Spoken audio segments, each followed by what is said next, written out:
and I thought. Good morning, Mr. Dumont. Thank you so much for welcoming me again to your home and give me an interview. Good morning.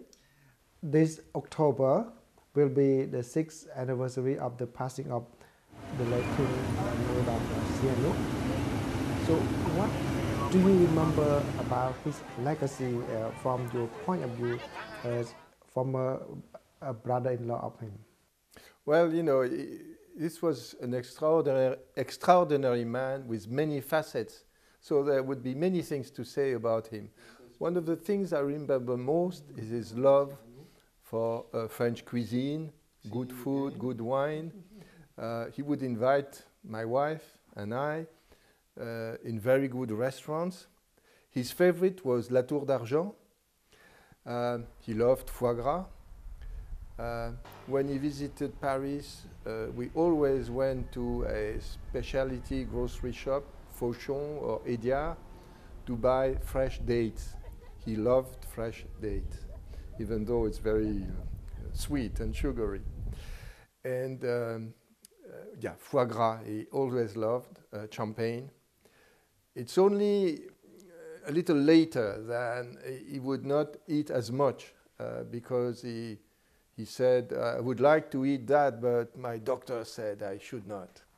And when was that he still loved the food? Yes, he still loved the food, definitely. And he loved French food.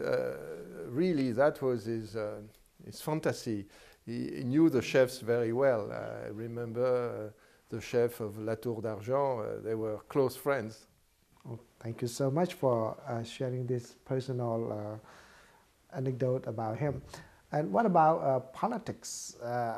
Even though we agree that this interview is going to be on the soft side of the king, but what about politics that you remember his involvement in the country?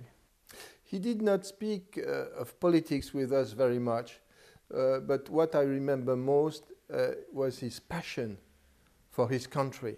He really was a patriot above all patriots. He always defended the Cambodian independence and neutrality with passion. So really defending Cambodia was his main objective, his priority. But in the past, people try to link him to the Khmer rules. Do you think this also tarnished his reputation and legacy? He has been criticized a lot by his enemies, of course, and also by analysts, journalists, diplomats. He's been criticized for becoming an ally of the Khmer Rouge, an ally of the Chinese, an enemy of USA, but before he was a friend of the USA. He's been criticized, but I think he's been criticized for changing his mind also. But I think these people do not realize that Norodom Sihanouk's goal was Cambodia and Cambodia only. He was not an enemy of USA or a friend of China or an enemy of the Vietnamese. He was defending Cambodia. That was his only goal. And, you know, I think I love to do sailing in a sailboat. And when you have the wind across you, against you, you cannot move forward against the wind. You have to take tacks. You have to take a turn and then another turn and then change direction again. And I think that was Sihanouk's way. He was changing tack. That's why he was known as kind of Mercury Prince, right? Yes, exactly. And that is his way of behaving. And he was very smart. You know, a few things failed in his life, in his political life, but a lot of things succeeded.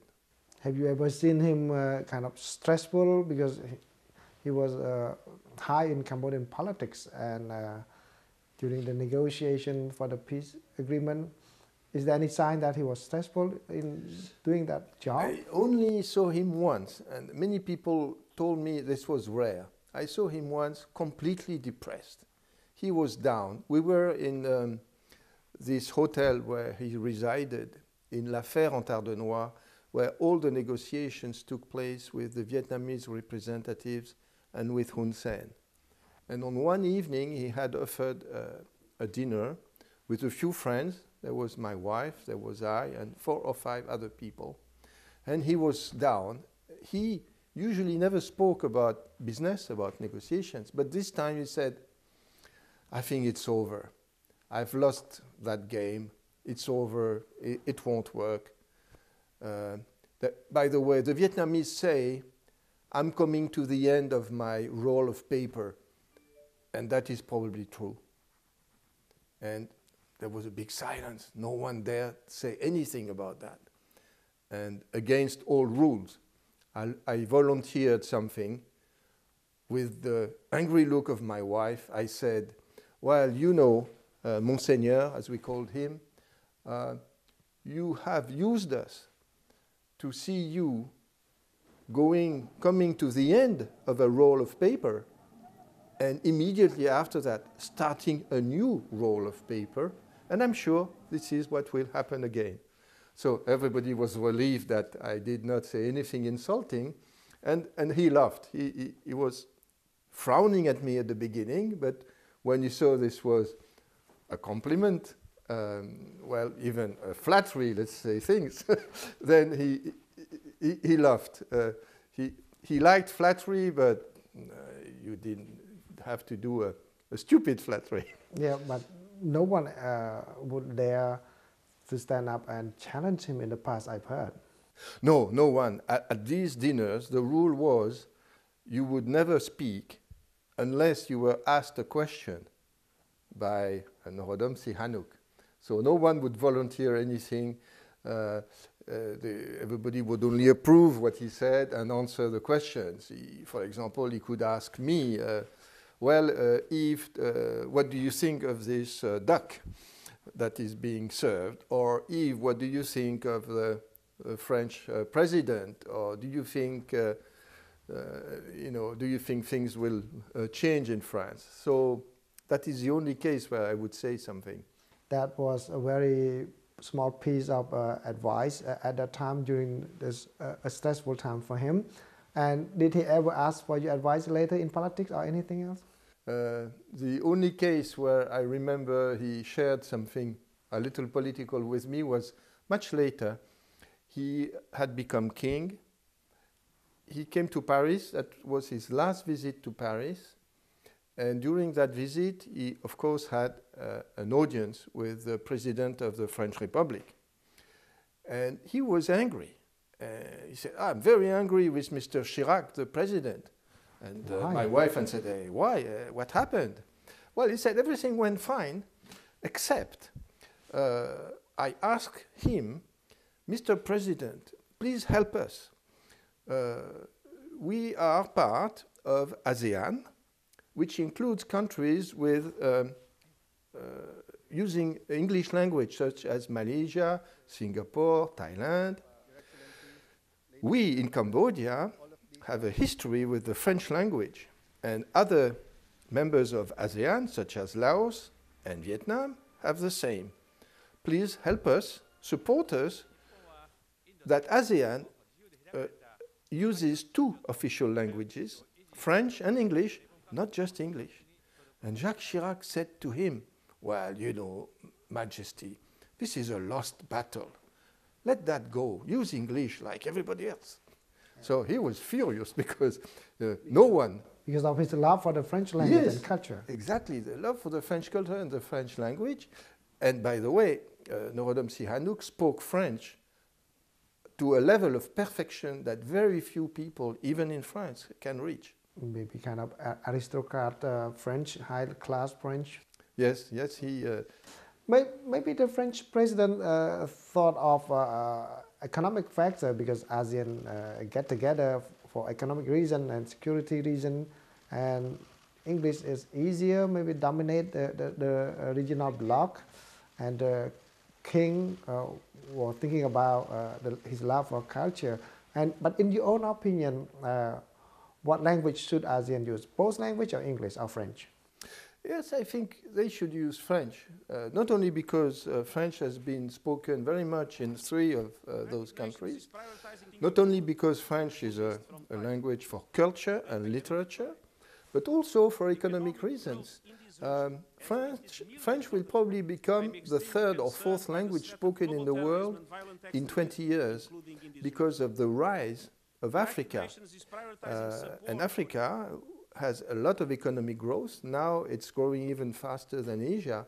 So in Black Africa, in Cameroon or Ivory Coast, in all those Black African countries still speak French. Thank you. Now that you touch on the language and also the song, many people have not officially heard much, even though it is in the public domain. They tend to focus on political side of the king, but the king tend to like to think a lot during his time. Why he loved singing? Well, he loved singing, and I think this taste for songs, popular songs, probably he learned in France when he was a young man. I remember 2 of his favorites. One is La Vie en Rose, a song of Edith Piaf, and another is an even older song from the 30s. It's J'attendrai by Rina Ketty. I like that one too. Yeah, that one is, there was everybody when he would move on the stage and take the microphone, everybody would say, please sing J'attendrai, please. And he sang it very well. That's good. That's good to know.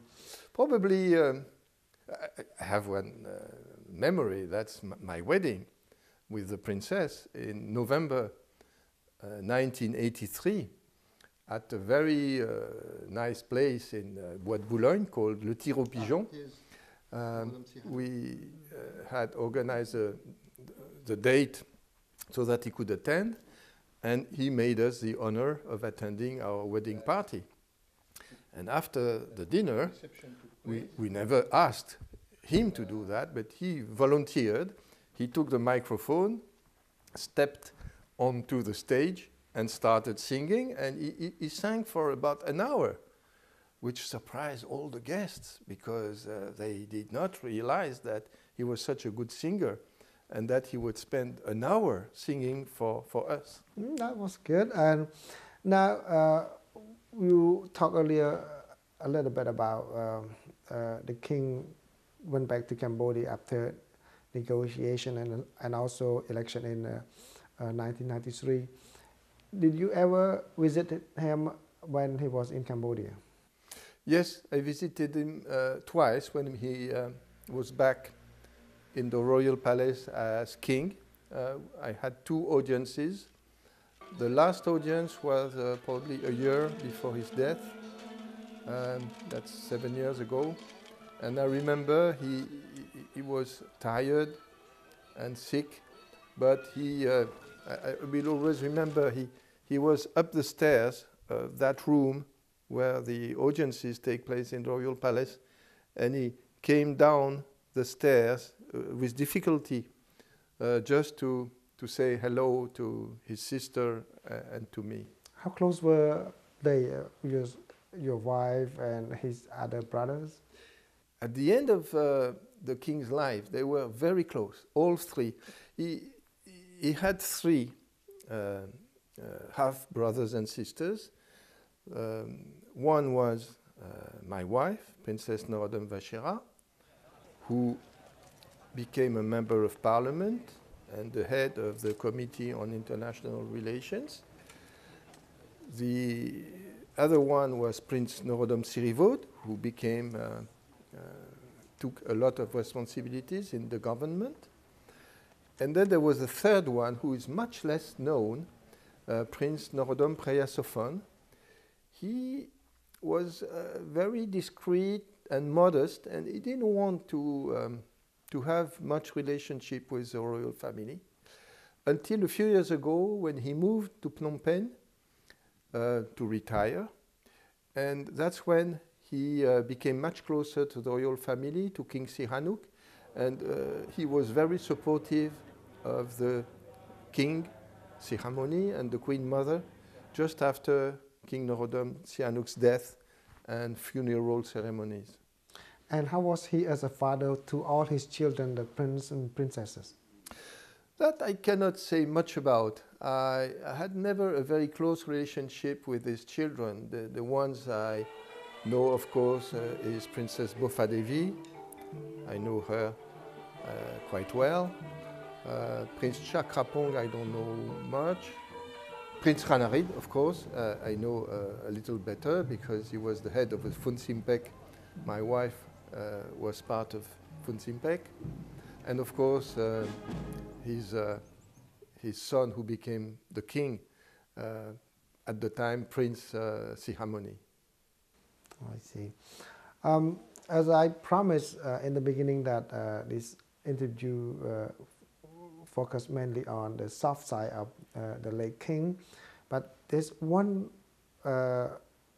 point that many people have talked about a lot in the past, and there seems to be no clear explanation, and I want to hear it from you.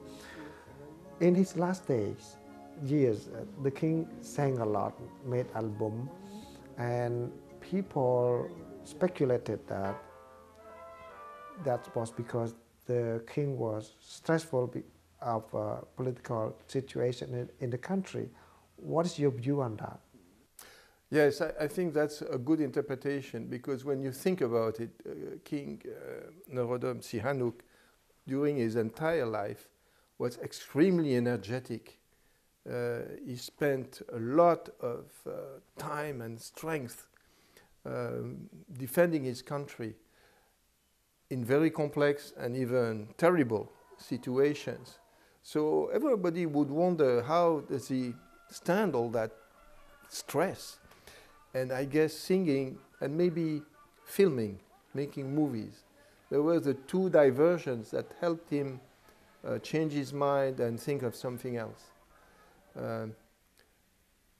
And also, it's in a way, it's not a different role. When you film, you determine the reality that you want. And when you sing, you have an audience. So it is always a role where you are the number one. And for sure, King Norodom Sihanouk always wanted to be number one and make his country number one. And you think what was the king's philosophy, or any leader that he admired during his time? Well, he was a unique character, and you couldn't say that he was following anyone except one. I think probably the only person he ever admired and took as a model was General de Gaulle. If you think about it, he as head of state of Cambodia, he was pretty much in the same situation as General de Gaulle in London in 1940. In 1940, General de Gaulle was weak. He had no support. His country had been invaded. He had no money, no soldiers. Yet, he managed to take leadership and impose his views on Churchill and on America, despite his weakness. And General de Gaulle said something that King Norodom Sihanouk certainly practiced, is the weaker you are, the more you must impose yourself. And that is what King Norodom, or Prince Norodom Sihanouk, did. Even though Cambodia is smaller, less powerful than his big neighbors, Thailand and Vietnam, or countries such as China, Russia, America, he managed to have a much higher profile than the size of the country would have normally given him. And I think that's a lesson he learned from General de Gaulle. There's one thing happening recently, even though we agreed to talk only about the late king and his legacy from the soft side. But there's one thing that is happening right now in Cambodia, which is the law banning people from criticizing the king, lèse majesté law. So what is your view on that? Well, I'm positive about the lèse-majesté law. I think the king is not a politician. The king is a symbol. The king or queen is a symbol. And it must be respected because it's not the person that you respect when you don't criticize him. It's the unity of the nation, of the Cambodian nation. All other kingdoms, such as Thailand or Spain or Netherlands, have such laws where you cannot criticize or insult the king. I don't think that's bad. I think that's good. It's preserving the country. Thank you so much, Mr. Dumont, for talking to VOA. Thank you, sir. Thank you.